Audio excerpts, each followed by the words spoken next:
Good morning, class. Welcome back to another session of History of Magic. As always, Professor Gill here. This week we've been discussing, the theme of the week has been friendship and unity. So what I'm going to discuss this week is a coven. A coven is nothing more than a group or gathering of witches. Okay? It's going to be short, sweet, and to the point. All right. A coven usually refers to a gathering of witches. The word coven remained largely unused in English until 1921 when Margaret Murray promoted the idea. Now much disputed that all witches across Europe met in groups of 13, which they called covens.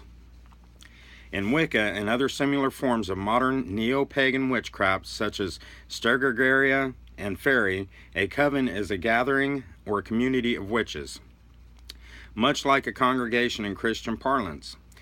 It is composed of a group of believers who gather together for ceremonial worship, such as the drawing down of the moon or celebrating the Sabbats.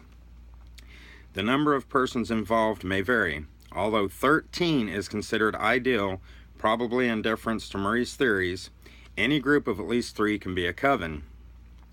A group of 2 is usually called a working couple, regardless of their sexes. Within the community, many believe that the coven, larger than 13, is unwieldy, citing unwieldy group dynamics and unfair burden on the leadership. When a coven has grown too large to be manageable, it may be split into smaller covens or a hive.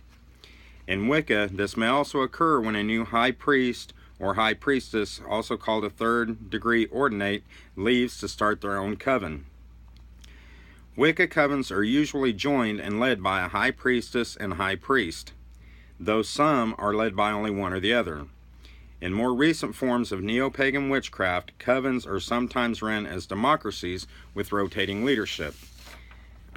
So in other words, rather than serving under the same high priest and priestess, they actually have votes and pick a new one and change every other week, kind of like our admin. With the rise of the internet as a platform for collaborative discussion and media dissemination, it became popular for adherents and practitioners of Wicca to establish online covens, which remotely teaches tradition-specific crafts to students in a similar method of education as non-religious virtual online schools. One of the first online covens to take this route is the Coven of Far-Flung Net, which was established in 1998 as the online arm of the Church of Universal Eclectic Wicca. Say that 5 times real quick.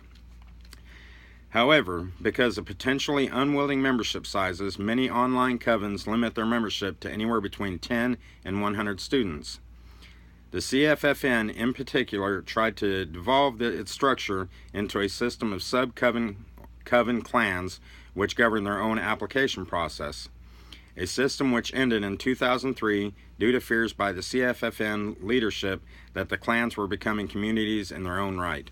Basically, they couldn't control what they were doing, so they decided to do away with it because it became too big and too widespread.